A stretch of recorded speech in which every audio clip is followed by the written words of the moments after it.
Assalamualaikum warahmatullahi wabarakatuh. Perkenalkan, nama saya Hostiana Kafernalai, NIM 17 08 3087 1021, Prodi PGSD, mata kuliah bimbingan dan konseling, materi pembelajaran konsep dasar bimbingan dan konseling. Dosen mata kuliah Pak Hadi Kamis SH. Materi yang akan saya jelaskan di sini, yang pertama, tujuan bimbingan dan konseling.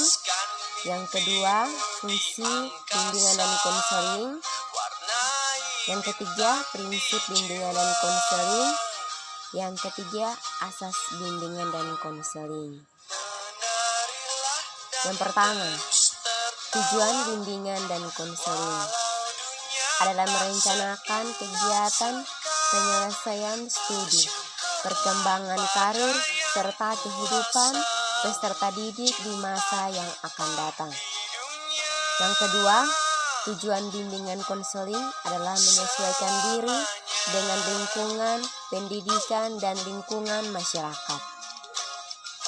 Yang ketiga, tujuan bimbingan dan konseling adalah memiliki pengetahuan mengenai dunia kerja dan informasi karir yang menunjang kematangan kompetensi karir.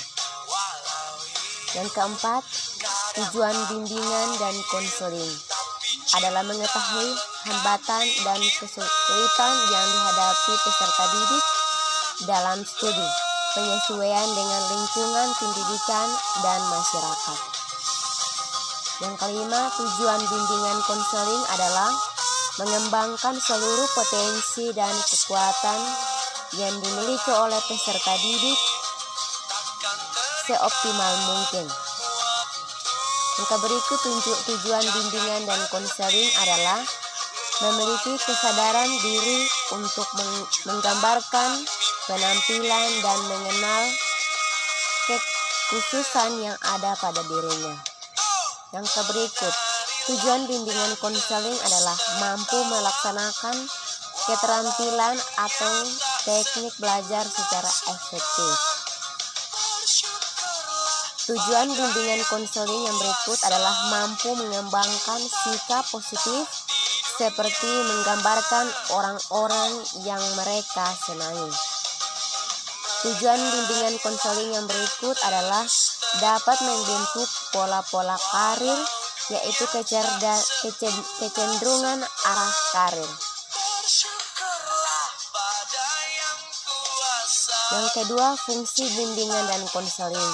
Yang pertama, fungsi pemahaman. Yang kedua, fungsi preventif. Yang ketiga, fungsi pengembangan. Yang keempat, fungsi penyembuhan. Yang kelima, fungsi penyaluran. Yang berikut, fungsi adaptasi. Fungsi berikutnya, penyesuaian. Fungsi berikutnya, perbaikan. Fungsi berikutnya, fasilitas. Dan terakhir, fungsi pemeliharaan.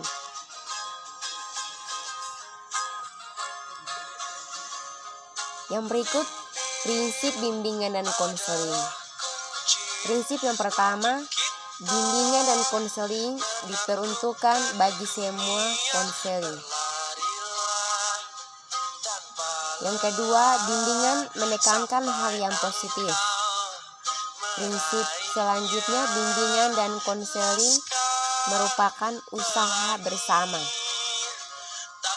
Prinsip yang berikut, pengambilan keputusan merupakan hal yang esensial dalam bimbingan dan konseling. Prinsip yang terakhir, bimbingan dan konseling berlangsung dalam berbagai setting atau adegan kehidupan. Yang terakhir, asas bimbingan dan konseling. Asas yang pertama, asas kerahasiaan. Asas yang kedua, asas kesukarelaan. Asas yang ketiga, asas keterbukaan. Asas yang berikut, asas kegiatan. asas yang berikutnya, asas kemandirian, asas kekinian, asas dinamisan, asas keterpaduan, asas keharmonisan, yang terakhir asas keahlian. Demikianlah sedikit materi dari saya. Sekian dan terima kasih. Kurang dan lebihnya saya mohon maaf. Assalamualaikum warahmatullahi wabarakatuh.